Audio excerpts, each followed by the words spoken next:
Ready to fight? Ready. Good to have you with us tonight from T-Mobile Arena, the home of the NHL's Vegas Golden Knights, and the building in which DC shocked some of the MMA world at UFC 226, but this venue will always have a special place for me. This venue holds a special place in my heart. UFC 226, I became the double champion.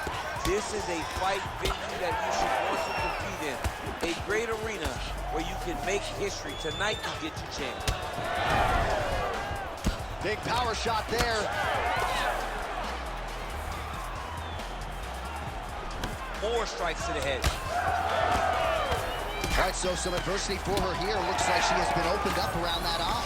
Anything worth having will not be easy, but she's got to protect that cut because it will get worse if she continues to get hit on it.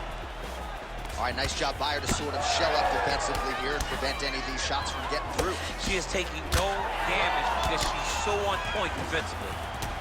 Oh, look at her connecting with yet another uppercut there. She has found her rhythm. She has found her flow state.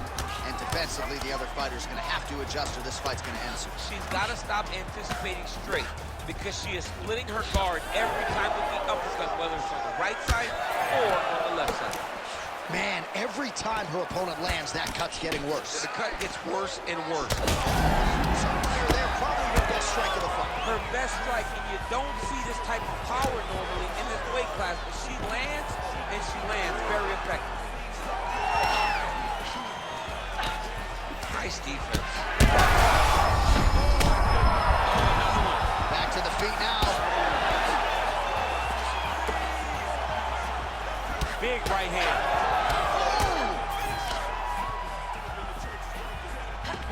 So 3 minutes have flown off the fight clock there.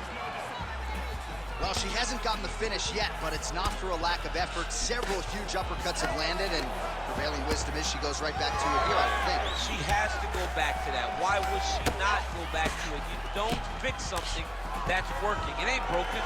Don't try to fix it. She is a master of landing uppercuts.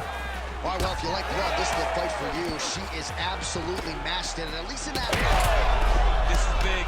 That's big. Oh, uppercut lands. Man.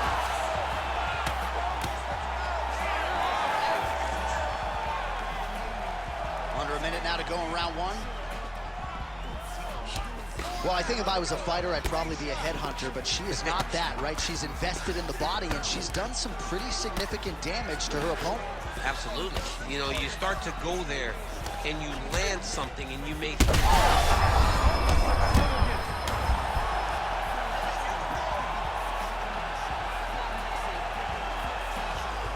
Side kick, well placed. Final seconds here. And now leather being thrown on both sides. Outstanding back and forth first round. All right, so we hit the end of the round, and I'm kind of surprised she was able to make her way back to the stool. A lot of blood around that eye area, and the cut man has got his work cut out for him now. Well, her eye is really in trouble now, and you know the opposition's going to continue to target it. We'll see what they can do with these 60 seconds. There's nothing better than seeing the damage on your opponent's face.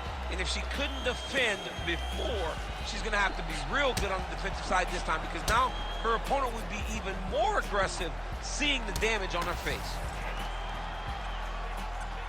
Ready to fight? Ready.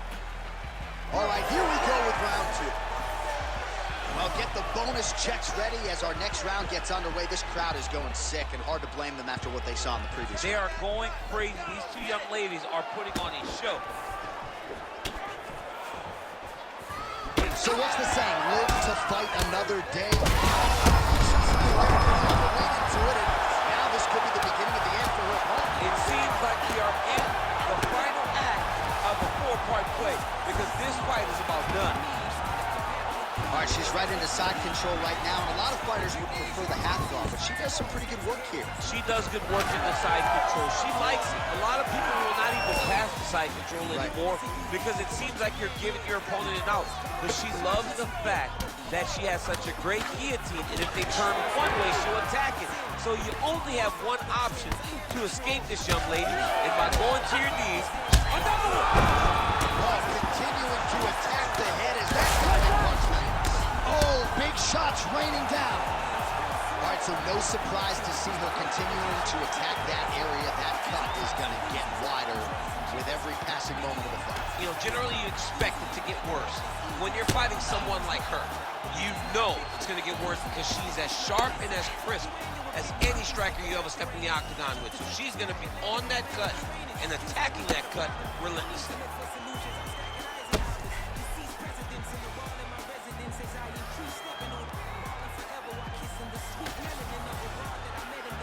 The official decision is in. Here's Bruce Buffer. Ladies and gentlemen, referee Herb Dean has called a stop to this contest at 1 minute, 40 seconds of round number 2. Declaring the winner by